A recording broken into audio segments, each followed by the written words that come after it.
Welcome everyone. I'm happy to see you all here. I think there are more English speakers than French speakers, so I will do it in English, yeah, if you mind. Yeah. Okay, except if you want to practice your French, but you speak French? Really? You too? I have zero French. So. You speak French? And you? Yeah, of course we will speak in English. It will be better. It will be easier actually. But okay, if you don't understand my English, which is closer to Russian than English, so you feel free to ask me, okay? And the same for French. Okay, I can speak French as well. Okay, it's my mother language, so it's fine. So my name is Yannick Gozzoli. I'm a French grandmaster who is actually retired from chess, almost. I'm a most of the time trainer right now. And tonight, okay, I wanted to present you some games. Okay, especially one, which I enjoyed a lot. And I think a lot of people doesn't know it. It's a game between Lev Polugayevsky and David Bronstein. Do you know those guys? Yes? You know Polugayevsky? Bronstein, no? Oh, Bronstein, yeah. I guess, yeah. Zurich 53. It's fantastic books. Okay, David Bronstein was not only a fantastic writer, but he was also finalist of the World Championship with Botvinnik. He was leading the match before the last round, and Botvinnik back then, the rule was to, in case of equality, if tie, the world champion keep his title. Okay, so Botvinnik has to win the last game. The game was drawn for a long time, and finally Bronstein made a big mistake, and Botvinnik won and keep his title. But Bronstein was close to be one of the world champions that we know, okay? So in this game, Bronstein, okay, was known for his creativity, okay? It was a very creative player. He was no fear, just wanted to play always. And I always enjoyed to watch the game of David Bronstein because it's full of creativity and especially not much calculation. It's, how to say, instinct. He was feeling the position, okay? So in this game, Polugayevsky with white is of course one of the greatest players of the 60s and 70s, and a very solid player. So he played with white knight c4, c5. You can play the moves if you want, you are not forced, but at some point I will make some stop to let you think, okay? Knight f3. Knight f6, knight c3. Yeah, it's in the other side. It's like this. c4, c5. No, knight f6, not that nice. Knight f6, knight c3. Okay, everybody know this kind of positions? Yes, it's symmetrical, for instance, for now. But okay, black has choice here, yeah? How would you react with black here? What would you do?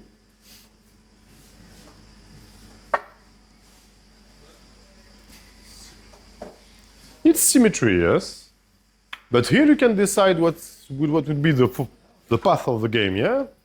I wouldn't play d5. You wouldn't play d5. Why? Because it feels like I'm playing with the white piece of the tempo down and it's too scary for me. So, that's why. Why is it scary? Which kind of position you think you would have? I feel like I'll have like a Sicilian position with the white piece but with black tempo down. How? So I'd be scared if like white piece g3, bishop g2, and I'm not developed quick enough to deal with Yeah, but on the Sicilian you have a pawn on e4 or e5. Yeah, so I was thinking d5 takes, maybe play knight c6, e5 or something. Yeah, but you're not forced. I don't think that's true, I mean, to play the... Okay, this is Maroczy, yes. Maroczy bind, yeah. But the problem of the Maroczy bind is that, okay, my pawn is still on e7. So the d5 square is not yet weak. So I have another way to develop my bishop, for instance. I can go g6 and bishop g7. And my bishop is... Sorry? After e6 instead of d5? No, you don't move the pawn. Oh, we will talk about this. It's a quite interesting choice because, okay, what Michael is saying that after this, he is afraid about something like this, and he's quite scared about the weakness of this square on d5. Okay, and white can somehow try to play g3, bishop g2, and to control this square on d5. But okay, this is a very important position to know, this kind of structure, because if white succeeds, for instance, let's say white plays this, knight c6, g3, e5. Okay? This is like an accelerated dragon. Yes? But we will tempo up. Okay? Because normally we have this position reversed. I can show you. You want me to show you the reversed? Oh, it's fine. Yeah. And okay, in this position, d5 is weak. Because there are no pawns able to protect this square. Okay? But there is a key. Here, there are many other ways to play. And okay, what you should understand here is that this pawn, those pawns, looks very good. But at some point, they will have to occupy the center. They have to move on, yeah? So, will they move the e2 pawn? Do you think they will move this pawn or not? Why? Exactly. If you play g3 and then e3, then the bishop is like kind of hesitating, yeah? Which diagonal I will use, yeah? I can either put my bishop here or to come here, but in both sides, I will have to give up the light squares. If I go this side and I play e3, then those light squares will be weak. If I play e3 and I go this side, then those light squares will be weak. So that's why we say that usually the g and e pawn shouldn't move together. Okay, because it's weakening the squares, like black squares if you are with black, or the light squares with white. So this pawn will not move. So this pawn will move, yeah, for sure. It will go d3 or d4. Fine. So if this pawn is not moving, which square I should target with black?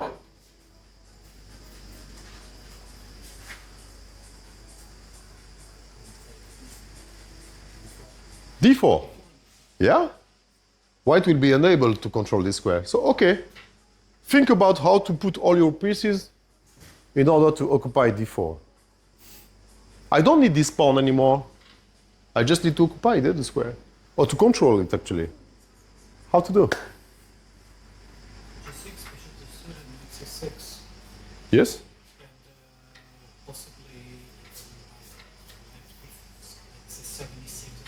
No, very well. That's very good, actually. You will go knight c6 to control d4. Then you'll go g6, bishop g7 in order to control d4. And this knight is quite bothering in the middle, yeah? Especially because after bishop g2, there will be some kind of tactics on d5. So you will have to remove this knight. So where to move it? If you go to f6, then you're just closing the diagonal of this bishop. So f6 is just forbidden. Okay, what else? b4? Well, where to go then? My knight on b4 is just going nowhere, yeah? So knight b6 is a possibility, but the knight on b6 is kind of misplaced. Yeah, there are no way to go. You know, the knight is a piece which is always like rebounding. So when you are moving the knight somewhere, you need to think already where to go then. So if I want d4, how this knight should go to d4? c7, e6, d4. Do I need my e pawn? Why not d4, c6? Because the square on c6 is already taken by this knight. You see? It's very easy. Yeah? It's all about the pawns, actually. If you understand the mobility of the opponent's pawn, then suddenly it will be very easy to understand where your pieces belong. So yeah, knight c7, knight d6, knight d4. Okay? That's funny because that's the game, actually.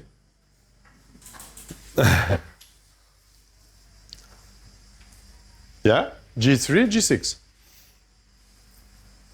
And now white played queen b3. Very funny move. What's the idea?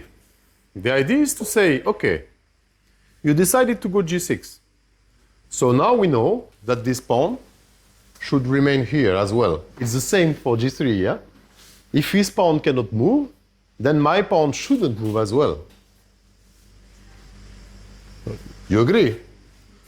So black decided to go knight b4. I need to move my knight. Because the knight was attacked twice. I cannot defend it. And if I take on c3, there is a small problem. Yes, queen takes. Attacking the rook and the pawn. So basically losing material. Yes? Fine. Going to b6 is also a possibility, but my knight on b6 would be quite misplaced, yes? It's not a good square for a knight, usually. Yes? You can move it to G7. To c7, you mean? Yes, c7 is also a possibility. Yes, that's another try. But knight b4 is more creative, you will see why. And here, white played knight e4.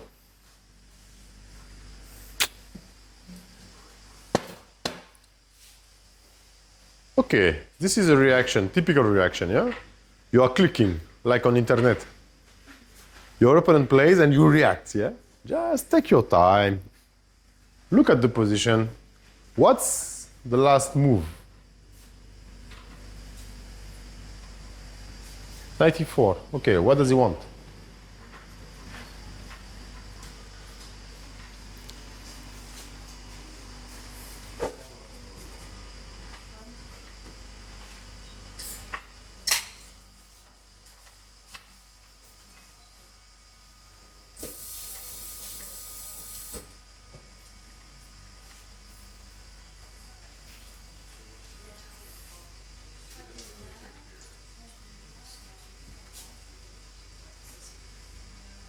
Sorry, I need to answer to the arbiter. I have a lot of caps here. Okay.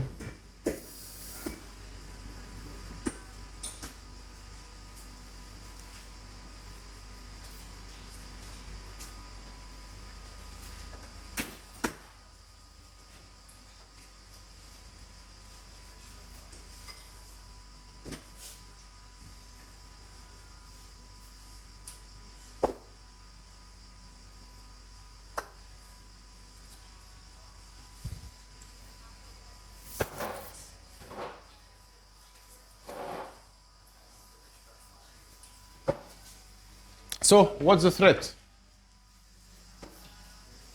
Yeah, Queen c3 also, she's right, yeah? Queen c3 is also a threat, attacking the rook and attacking c5, but yeah, the main threat is to take this one, which is kind of annoying, yeah? Why? Yes. Bishop f5 then, okay. So what could I play with black after bishop f5? With white? Queen c3, but you can take, no? And if I take my rook, check.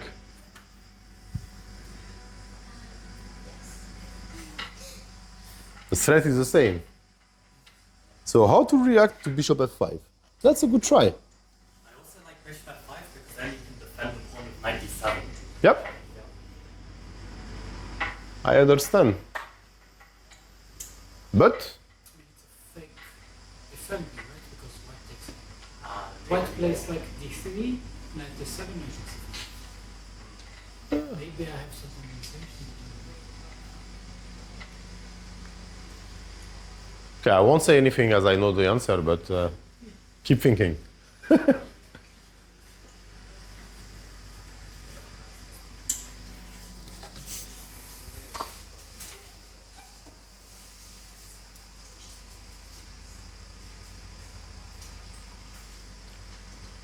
Okay.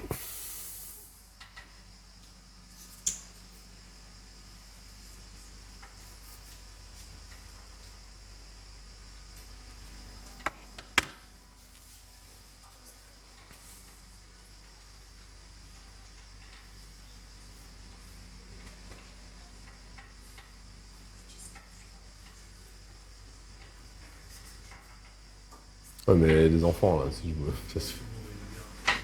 Je sais. Mais je pensais pas qu'il y allait y avoir des gamins. Okay, I have many moves available here. First of all, maybe I can consider to play something like just d3. Why? Because I should think with black now that is it worth a try to take this knight on e4 in order to double the pawns? To give up my white light square bishop? Do you think? Are you ready to give this bishop? Okay, so you are just delaying the problem, yeah? Because now queen c3 is coming, a3 is coming. So, okay, that's first answer. My second answer is also to counterattack. So maybe I can move my knight somewhere somehow. Right? My knight can also come here in order to defend the knight and also to threaten queen f7. That's another possibility. My knight can also come here in order to make the same threat. But okay, I think just d3 is a simple move because I really don't want to give up this bishop. You agree? So do you think bishop f5 is the solution? No, it isn't. Just, we should try to find something more convincing. Sometimes, you know, we are just basically obsessed by one threat, but we forget to understand the whole position. And this is one of the lessons of this game. Do you feel this knight e4 is a good move? Does it sound natural for you? Yeah, but tricky doesn't mean good. But what's your feeling about it? I mean, you're on the board and suddenly your opponent play knight e4. Do you feel like, wow, it looks strong? Wow, it looks strange? Wow, it looks dubious? I think it looks weird. I mean, what should be developing and not moving pieces twice? Yeah, exactly. So I'm looking for punishment. But how to punish? Yes, that's the question. Yeah, That's when you think 20 minutes. yeah. But thinking 20 minutes is also, I mean, there is no need. Because finding a good move is not only about taking time. I mean, usually when you spend a lot of time in your chess games, it's not because the position is complicated. It's because you don't understand it. We just develop pieces and Yes, don't care about the pawn. exactly. That's what we should do here, because you feel like white is losing a lot of tempo, of development. Yeah? But the main problem in our head is that this pawn is super important. Why? Because it holds the center. If he captures the c5 pawn, then suddenly we'll have these two pawns suddenly be able to move, yeah, forward and to control all the squares in the center. That's what we feel. Well, development is quite important as well. Okay? And this is another lesson, very important lesson. When you are in a game, when you start to think, you look at your time and you spend more than 10 minutes, then it means that's 100% sure that you are making the wrong path, for sure. At this moment, when you understand this, you should just step up from the game, step out, just like you're resetting everything, and just consider the position with the new eyes. That's a very important stuff to do when you are in a chess game. But it means, okay, it requires some kind of lucidity, which is not quite easy, yeah? But so early in the game, you can. It's possible. Then later in the game, it's more complicated because, okay, tiredness, okay, stress, everything is different. Yeah, your long time, yeah, exactly. But being long on, yeah, I don't know how to say it. Oh. I never consider to be low on time a problem to solve problems. Because it just depends on the way you are trying to solve the problems. If you need calculation to secure your thinking process, then yes, it's a problem. Because calculation deserves time, yeah? But if it's about understanding what is going on and to be able to trust your feeling, then no, it's just a question of experience. And okay, to have some kind of self-confidence as well. But sometimes you're just being wrong and sometimes you will be right. Yeah, it's just like mathematical stuff saying that once you will, this time, okay, you lost twice because of time, then you will win now. It's not mathematics. Yeah, it's just, every game are different. So here, yeah, we just shouldn't care about this pawn. And that's the game, okay, what he will show in the game will make you understand. He played just bishop g7, pretending that the pawn doesn't exist. Okay, it looks like a powerful move, it is, but it's not the move in itself which is powerful, it's the whole conception of the positioning. The whole conception is just amazing, because you have no idea in how much trouble will be white soon. Okay, it's like in poker, okay? I will pay to see. Just let me see, yeah? You give me a pawn, I don't see any problem because soon I will have the possibility to occupy the center with my pawn. Okay, I don't see any problem going now. You don't threat anything. If you are going bishop e6, I will take your knight. Okay, what are you doing? Yeah, just getting crazy with black or what? Okay, so I'm playing David Bronstein. I am pawn up after 6 moves, 7 moves, 8 moves. Ah, great. Okay, Bronstein played queen a5. This move is quite tricky already. Because first of all, you are making white just forgetting about d4. Yeah, no more d4 because of the pin, yeah?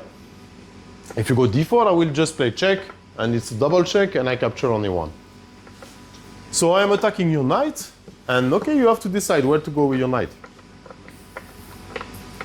Bronstein decided to go a3, saying, okay, first you will move this knight away. No. No problem, I will go back. Still, the c5 knight is hanging, yeah? So I need to protect it. So he went queen c4. And you can't take the b7 pawn. Yes, you can. Calculate. And you have to move the queen. If you want. Calculate. That's a good... was afraid because I see No, queen, but- queen a5, but it's very difficult to... Yeah, but you will see. It will take maybe less than 30 seconds to find. What do you play after knight b7? Sorry, it's a bit hot. I need to drink some water.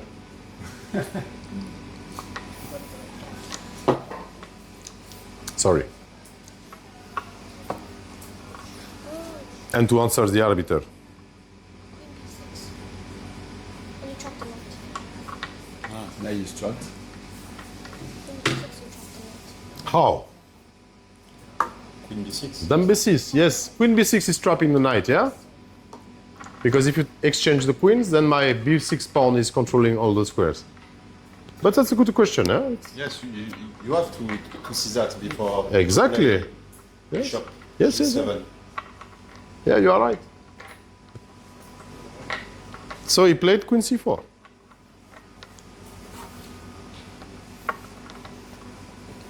And you know, with black, it's like, okay, you know, you're thinking, okay, I gave a pawn. If I'm not finding something concrete right now, I will just be a clear pawn up, pawn down, sorry, and I will lose, of course, against a guy like this level, at this level, yeah? And it puts you some pressure because you think that you need to find like amazing moves in order to keep the initiative going, yeah? Yeah? It's like, okay, you are saying, oh, I need to find some crazy moves, I need to find powerful moves.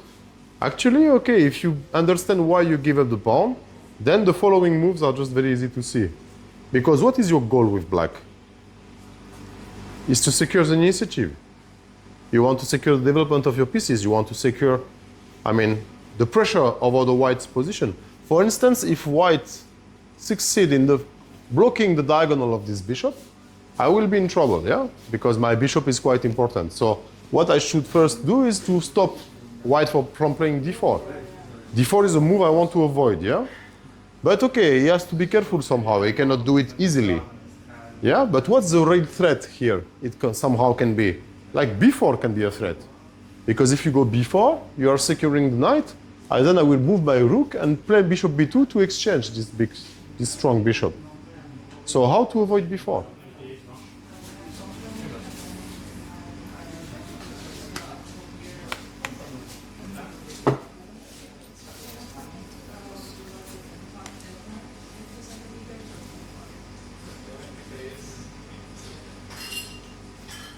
Play it yourself. If you don't want to go, your opponent to go b4, then play it yourself. How to play it? Yeah, just b5, queen moves and b4.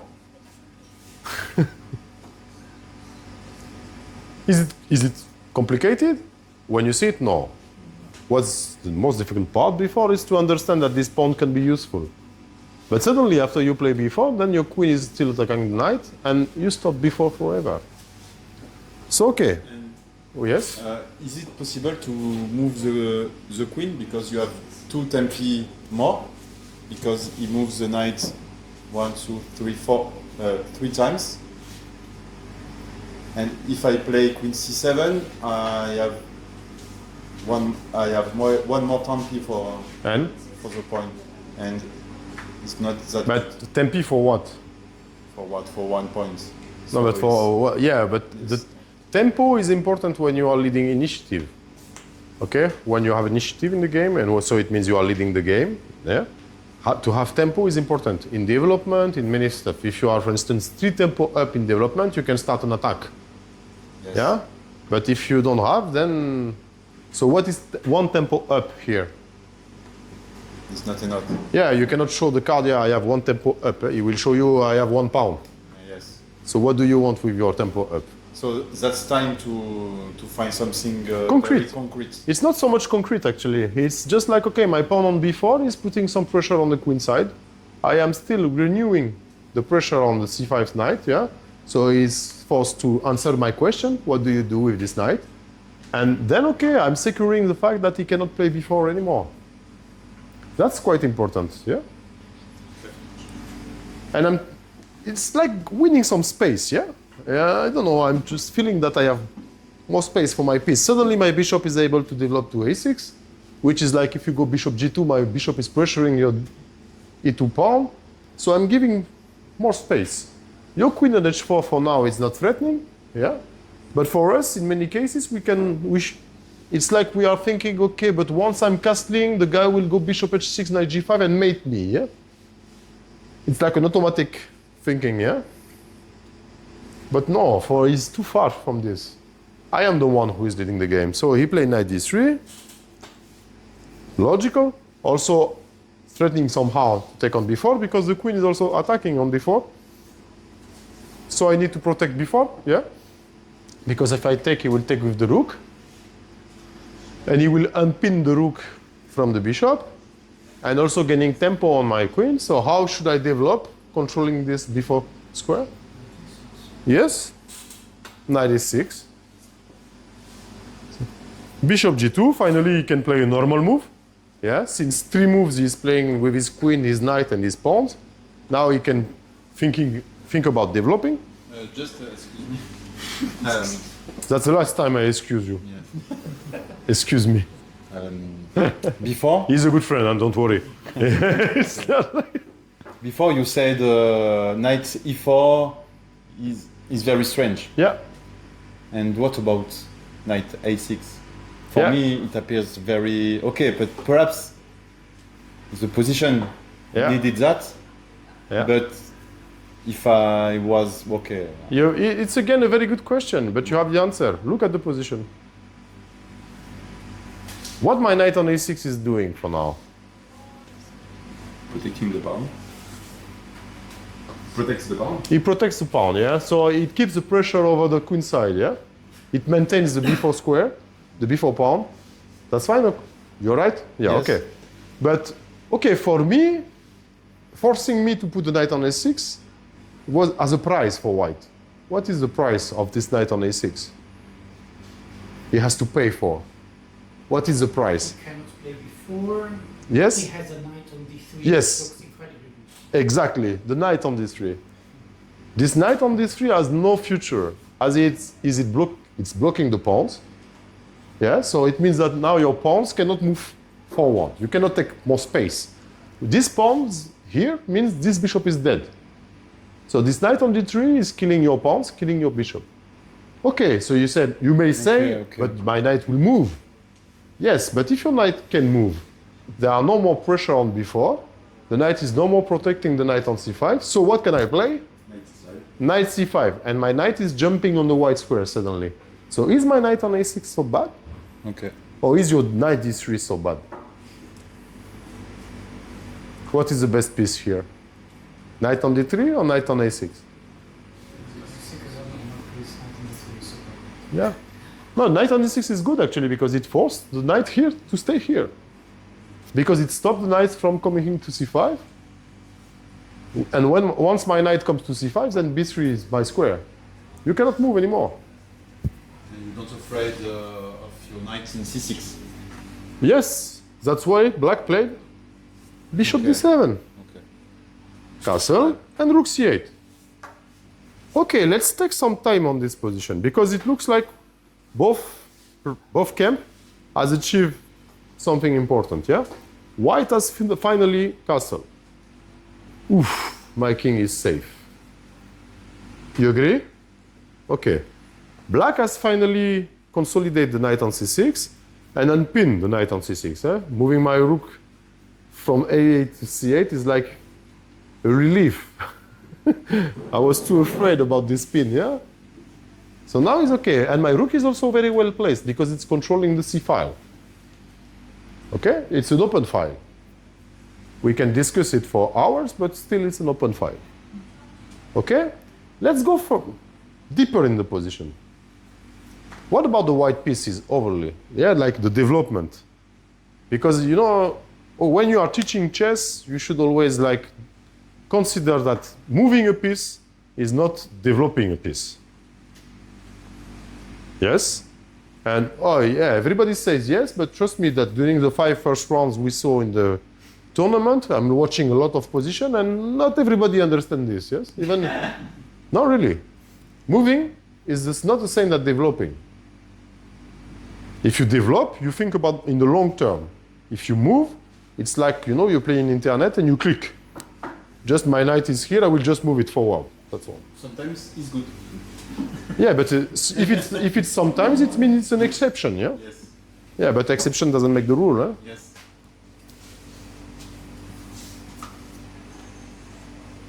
Thinking, yeah, when you play chess, it's not like you are thinking move by move. It's like you are thinking like overall. Chess is always moving, yeah? Like you are always considering the pawn structure to move, the pieces to improve. So, okay, what about the white's position? Oh, and the black position. Just tell me what you think about this position. Except the fact that white is pawn up, yeah? This I can see. How do you feel the position? I like this question. I hate white's dark square bishop. You hate Yeah, I hate it. the white's position? Dark square bishop. Well, I understand. Yeah. So it makes my rooks bad as well. But consider it overall. I told you, it's like, you know, it's like your pawn structure is like a wave, you know? You are moving it and everything can change. If your bishop is bad right now, can it be somehow good? And if yes, how? And how much time it would take? To consider a piece good or bad is long term, not short term. Je suis pas dans le cadre là quand je vois, non? Ouais. Ça ira sur YouTube. Non. C'est moi qui décide. Hein? Hein? Ils vont me donner le strike. Ça vous va bien? Faut que c'est sur YouTube? Ah oui, je peux pas avoir la bière sur YouTube. Non, on n'est pas en live. Mais ça enregistre. So, it's like a discussion for now, you know, there is no mistake. Just think what you just say what you think. I made 4 moves with the knight, and it's not even on the best square. But it's developed, no? It's moved. Oh, very good answer. Yeah, it was moved. It was not developed. I agree with you. And if you just now think about what's next for this knight, what's the future of this life, of his life, you know? Where is he going? Nowhere. Oh, come on, nowhere is not an... Defending. Yeah, c5 is not an option, of course, I understand. Because it's protected twice. e5 as well. Yeah. How many squares do you have? I think in the long term with white, if we can play like rook b1, b3, we'll have the c4 square for the knight. How? With moving like knight e1, c2, e3, c4. Okay, now... Long term. It's very long term, yeah, because first of all you have given me pawn, because if you go b3 I will take on a3 and promote a new queen. Yeah. It's a long term. And also I have a question. Let's consider rook b1 is played, yeah? White will play rook b1, okay? What's the threat of rook b1?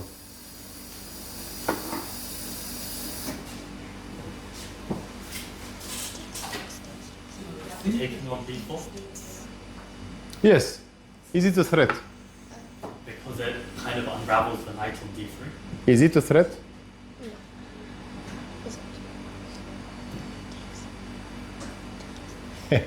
Yes, you. That's queen a2. Is it a threat? No, it isn't.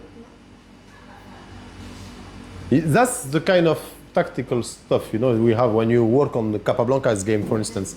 Capablanca was very famous for this kind of shots because everybody heard about this small tactics of Capablanca.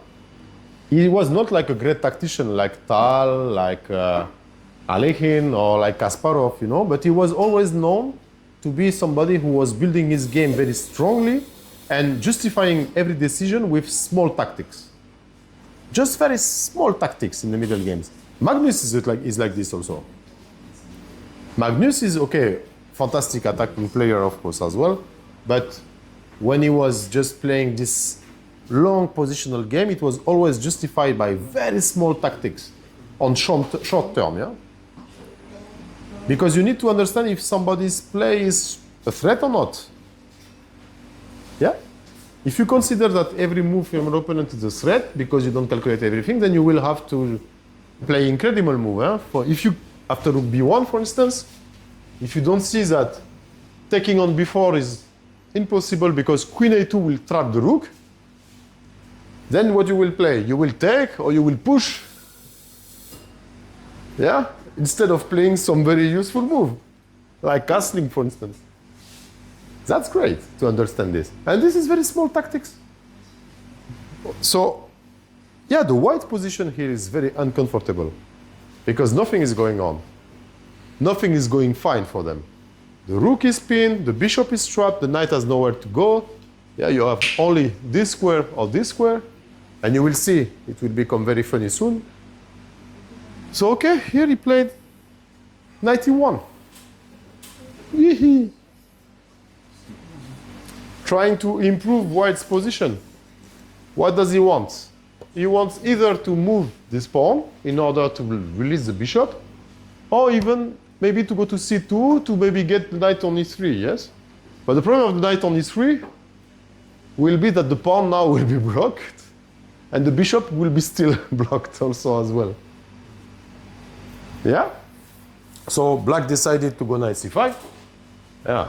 It was my promise. Huh? As soon as you move your knight, my knight will go to c5. And suddenly I'm threatening to go to b3. The knight on b3 will be like a monster. Impossible to move, yeah? So he played knight c2. But now there is a threat. Be careful. What's the threat? Yeah. Because the knight now is protecting the rook on e1. So black played knight b3. Okay? And white played rook b1. All is good. Everything good? Okay. Queen c5. Attacking the knight on c2. Can I take on b4? Knight d4.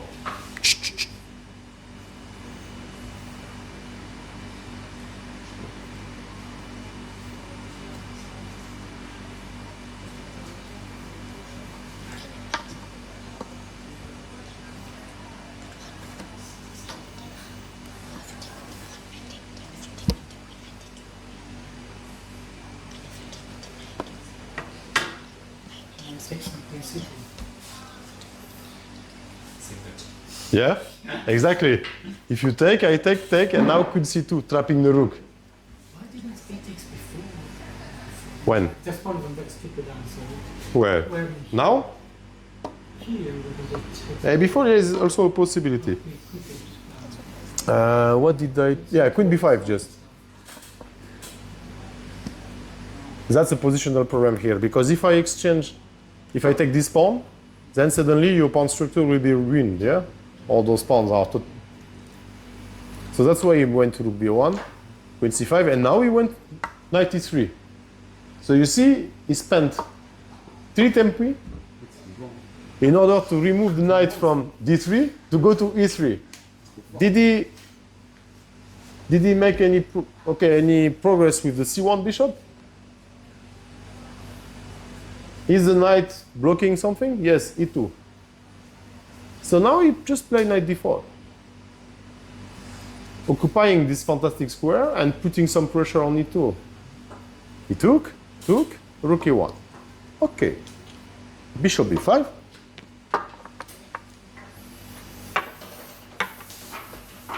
Rook e1 first, because you cannot lose this pawn, yeah?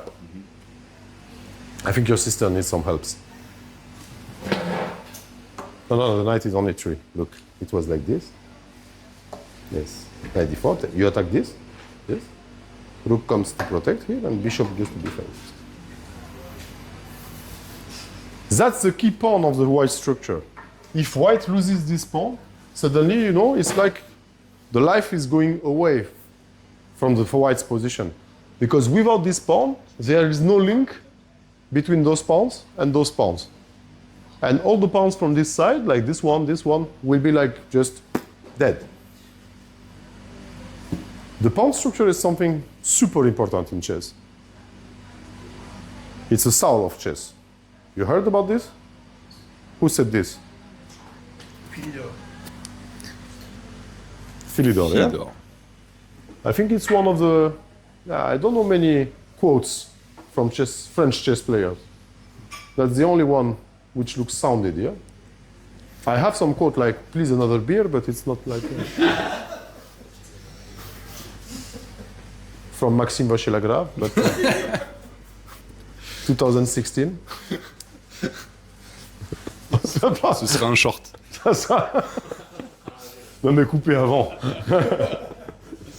I forgot it was. Sorry. So he took on b4. Queen d6, just very simple. Simple? Yes, keeping the threat. Okay, I have a question. Can white play simply d3?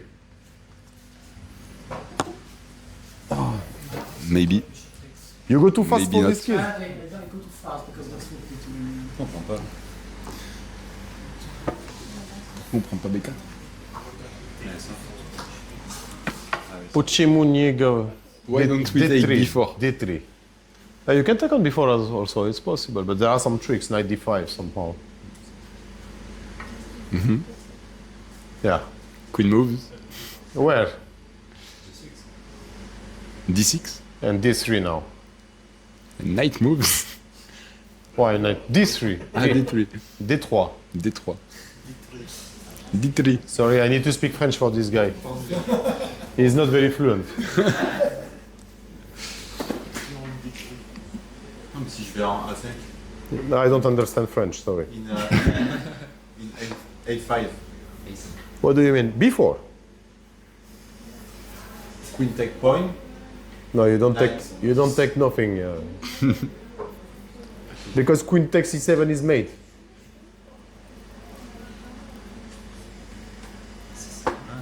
Ah. Knight d5, yeah. But queen a5 also you have b4. But queen e7 is easier. Makes my life easier at least, not yours. And when you saw something like this on the board, What do you mean? okay, the What is something like I this? can take. Now he has very much squares. Just stop it I from. didn't rook I don't yes. what? Castle Ah, yet. I didn't rook. Perhaps something. No. No, okay. Perhaps there is something bad. Okay, for but- black now. Yeah, but it's the importance of instinct. When you play queen takes b4, and your opponent is playing knight d5, it feels like he's attacking your queen, and also threatening mate on e7. So you have to answer a threat. So Yes. you will come back to d6, yes. But once you had this position on the board, it feels like something went right for your opponent. Yeah, like he has improved something. And the knight can suddenly goes to knight to c3, and protect e2 and attack b5. Okay, but the rook in b1 is bad, the bishop is bad. Yeah, but your piece will be slowly You removed. retrieve the pawn, and perhaps now you can just castle and say, okay, Yeah, but now I have a I better will- position than I at will the play beginning. e3, d4, and you know. Yes, sure. No, but queen d6, you just let your opponent with his problems. The knight on e3 is still bad, and he has problem on e2. You need to protect e2. b4 anyway will won't, you know, fly away. This b4 pawn is for you. It's yours. Okay, but perhaps you Hey, listen, are listen, just listen, in your listen, marks. listen to me. The Yes. pawn on b4 is yours. Okay. Yeah. I mean, you are not hurry to collect this pawn. What you want to take is to e2 pawn. Okay. E2 is more important because Yes. it makes the link, yes? Okay. It's the middle of your pawn structure. E2, F2, G3 are more important than H2 or D2. Because you are destroying the pawn structure, yeah? So E2 especially because it protects D3. Okay. So when you play queen D6, you are asking your opponent how to defend. How do you defend this square? So D3 here can be a solution, yeah?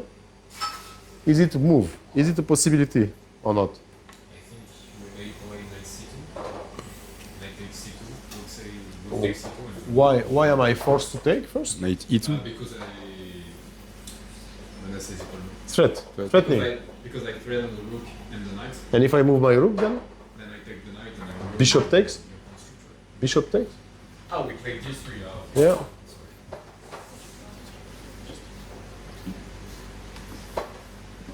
Qu'est-ce que tu joues?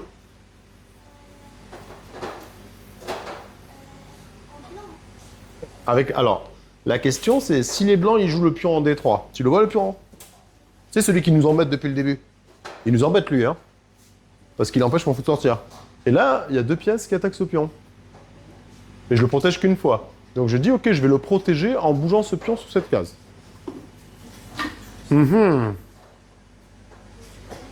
Same problem, yeah? Ah, I can protect my rook. Just. Cavalier B3. Il y a plus fort. Beaucoup plus fort. Cavalier Rook e2. takes.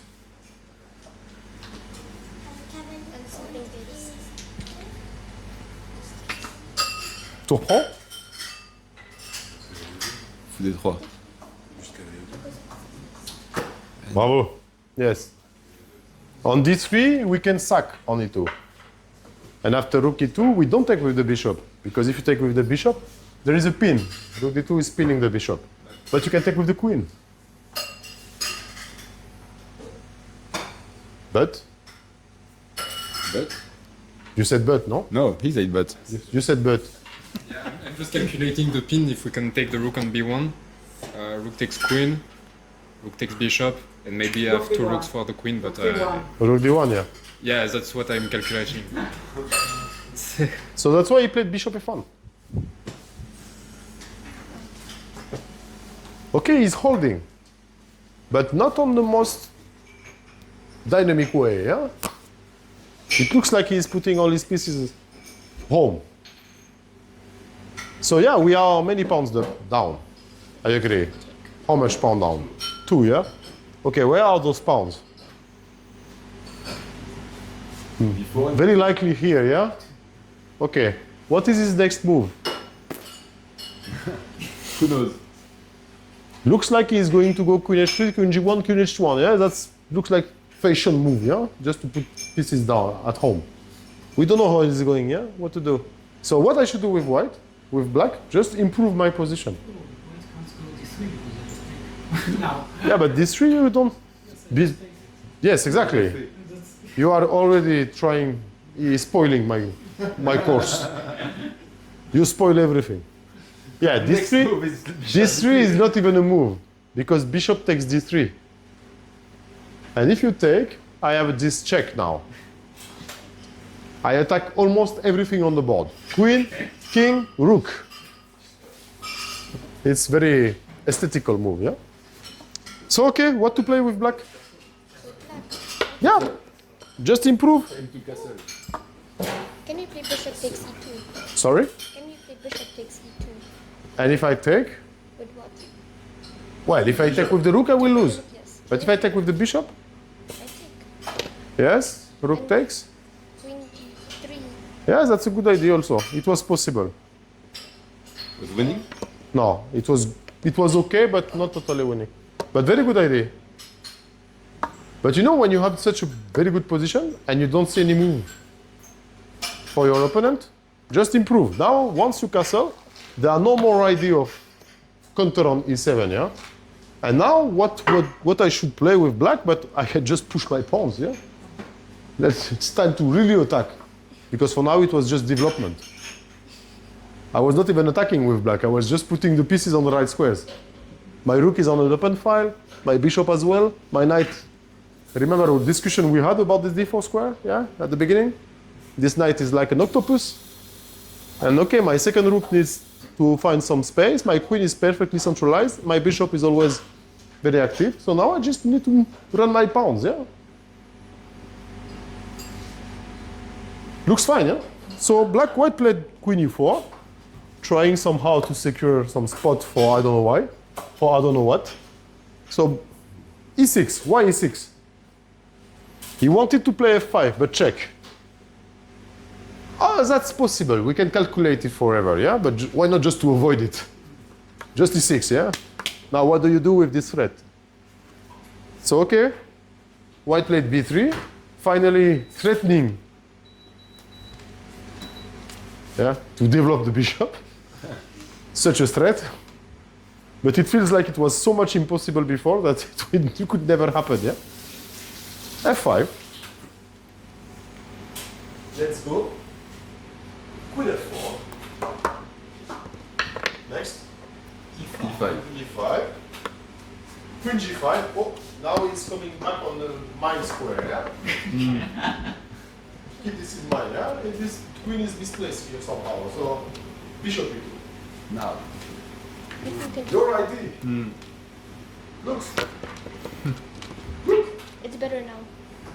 Yeah, it's not.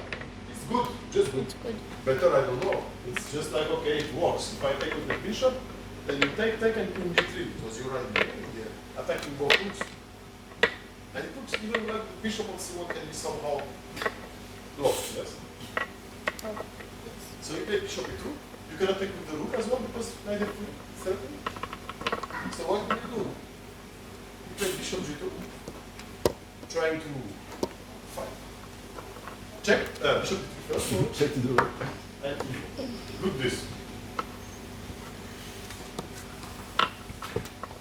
Look at the position, the power of black positions, yeah? How organized it is, or it feels like everything is perfect. Yeah? I think Another move than bishop d3 would be knight f3. The bishop is forced to take, and then white has tremendous weaknesses on white squares. But I think that if Bronstein decided not to make this check, there is a reason. Yeah, of course, but I'm wondering why. Because this is even more winning. Okay. No, I mean, That's a white reason. has nothing to do here. Why to exchange this bishop? It is just useless. The bishop on g2 is just useless. My bishop on d3 is a monster. I can threaten with knight e2 at some moment. Okay, if the rook is moving from the a1 square, I have rook c1 with knight e2, or knight e2, rook c1. It's just like totally winning, yeah? So white decided to go knight c4. Excuse me. Can I just No. play bishop b2? I just want to make some exchange. Take a7 with a rook, and perhaps the second rook to a1. This? Bishop b2 first. This? 92 wins a lot of stuff. No, but 96 is winning even more stuff. It's winning the bishop on the spot. Yeah? It's just like you cannot protect both pieces. That's annoying. Yeah, but it's normal that at some point you should do something, yeah? Your play with white was so terrible since the beginning that at some point you should play, yeah? It's logic. Okay? So white decided, okay, to go knight c4, but just queen d7, keeping all the threat alive. I'm still threatening to take to knight c2. So white decided to go knight bishop e2 finally. Knight takes.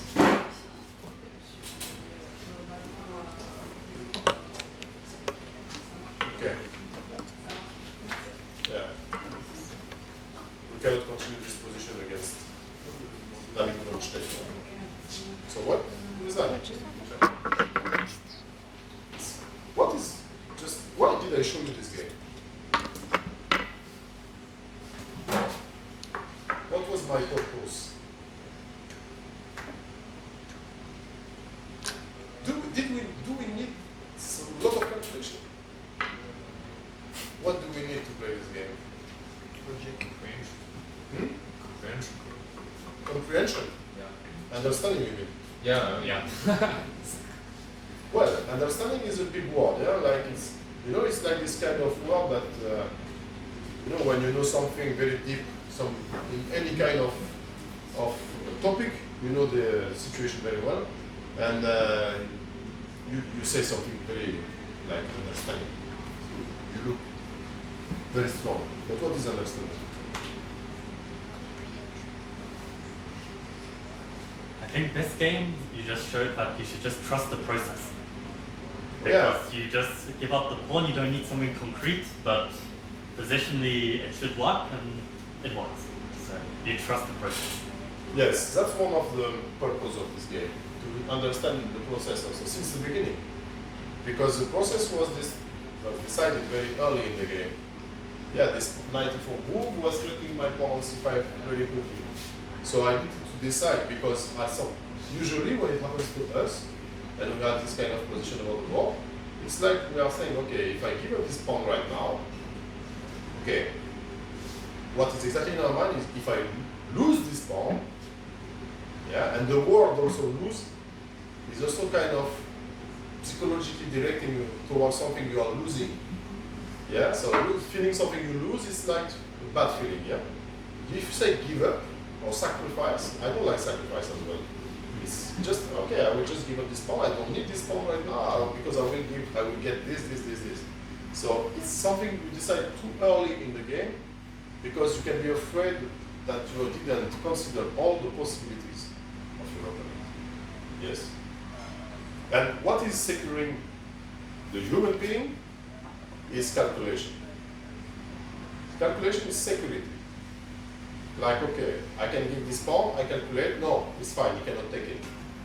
Yeah, but if the final answer is yes, you can take it, it means I will sacrifice because I have my trust, yes, I think my pieces are good placed, blah, blah, blah.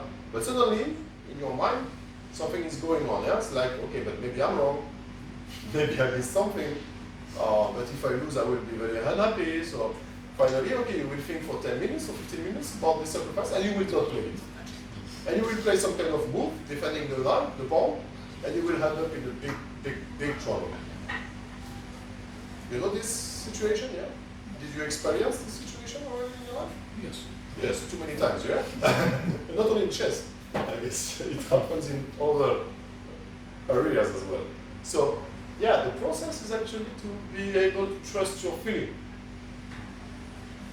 Because your feeling is telling you, that's what you should do. But then you will need to justify this feeling in order not to improve, to have bad feelings. Yes, like I will lose, blah, blah, blah, blah. So, yeah, that's the main purpose. The first purpose is this, to trust your understanding of the position, and it's kind of dynamical position here, yeah? Because you give material in exchange of something. And the compensations are not dynamical, it's positional, because you understand this knight doesn't have good squares, and it will take a lot of time to find out good square finally. And this you will see during the game. You will attack this knight, and the knight will always go to some squares. But I can tell you that I've shown this position to many pupils before, and even quite strong pupils, around 2-4, 2-3, 2-4. And they all say that it's fine for white, because the knight can move. And even on d3 or e3, it's fine, because the knight is not in danger. Yes, the knight itself is not in danger, but all the pieces around are in danger because of the position of this knight. And this is also an important step. When you move a piece, it's not like developing it, you are moving it.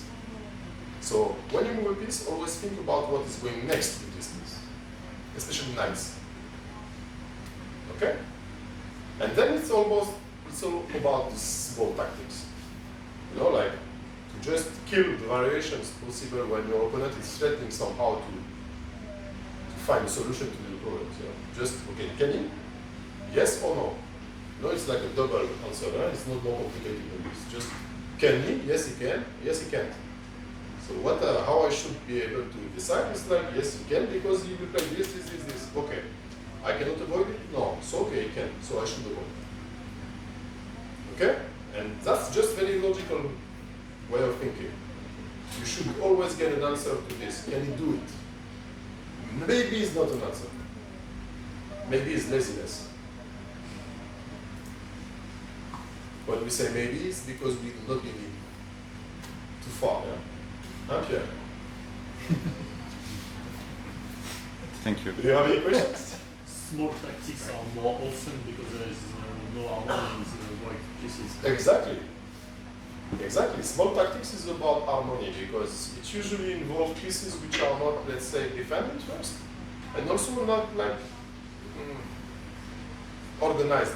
Yeah, it's like the pieces are doing something just like, oh, my piece is here and I have this bishop there. What are you doing? I don't know. Look, the black position at some point, just like here. Even here, I think, like, you can feel the harmony like it's here. Here, I like this position. You know why? Because the evaluation of this position with the computer is +1 for white.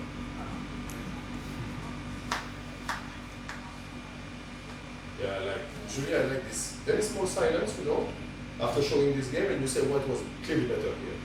That is just like something like, oh, it tricked me for hours. It's not me, it's Bronstein. But it's just like it's impossible to play. Yeah, with the computer, yes. It doesn't have any problem to play moves. We have problem to play moves. We need to play something which has a sense, yes? A meaning, a way. Just not like I play h3. If I tell you that h3 is the +1 move, yeah, he's looking at me like he's joking, I don't know, maybe. Okay, I don't know, I'm not a computer. And my last games can show that I'm not a computer at all. So, yeah, this is important to feel. Yeah, this position I want to be black every day. And okay, when I make training session about this position, I make it play. Yeah, it's usually always the same. Yeah, it's black is just crushing through always because the moves are very easy to come and it's more logical. With white, you need to be super accurate, and also first of all, you need to know what are you going to do here because we still don't know. You know that it's +1, but you don't know how. And you are thinking about the position, you are watching this position, but you still don't know. Yeah? Yeah, I have I won't answer. I If just you want to ask make me a remark. why, I won't say. No, I just wanted to share that, like, with the knight on d3, I really like how Jan Marcos would put it because he says it's infection. Yeah. So he says, like, the knight on d3 infects the pawn Yes. on d2, which then infects the bishop on c1, which infects the rooks. So Yes. it's like, it's just one weakness will infect the rest. It's a very good book from Jan, yeah? Yeah.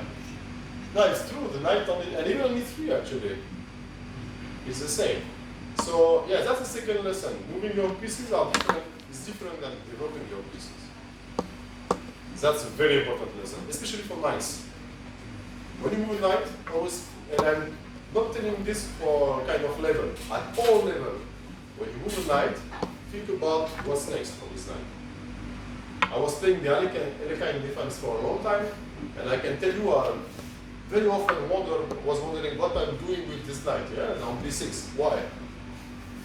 And sometimes in many games also I knew why I was here.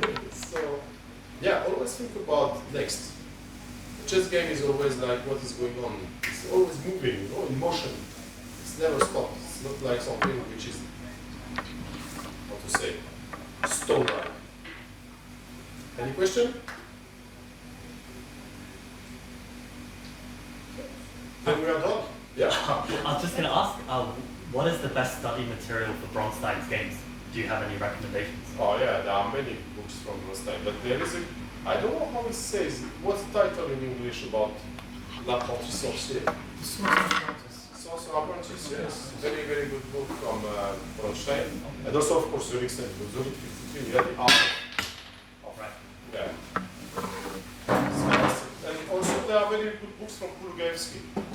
Kulugevsky, there's a very good book that I read when I was very young. It's called The Secrets, Grandmaster Secrets, something like this. And he's saying a lot about his work as a theoretician. And it's very interesting the way he thinks, the way he develops the theory as well, because he has developed a lot of theoretical stuff. It's Grandmaster Preparation, right? Is that the name? I don't know if it's, I don't think it's Grandmaster Preparation. No? I think it's Secrets, Grandmaster Secrets. Okay. Any questions?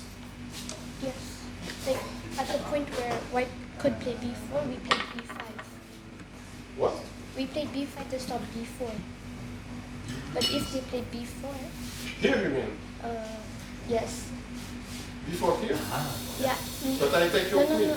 Like I mean, instead, if white play like 2 moves and they play b4, Ah, so now you mean, okay, I play some random move. yes, they want the move. Yes? Yeah. If Take.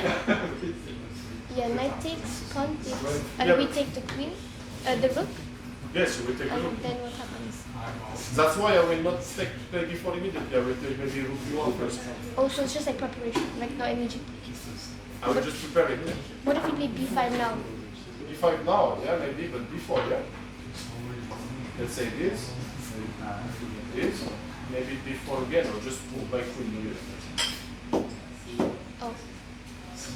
So it can't be, you can't change the move. No, I think it's more important here to just, you don't need to castle immediately. You want to castle because you are frightened. You are afraid about the king in the center, yes? Not really. Just move the piece and go. It's Yes. just- you had time to calculate to castle. Okay. It's good? Okay. I hope you enjoyed the game. No. Well done, coach. It's on YouTube.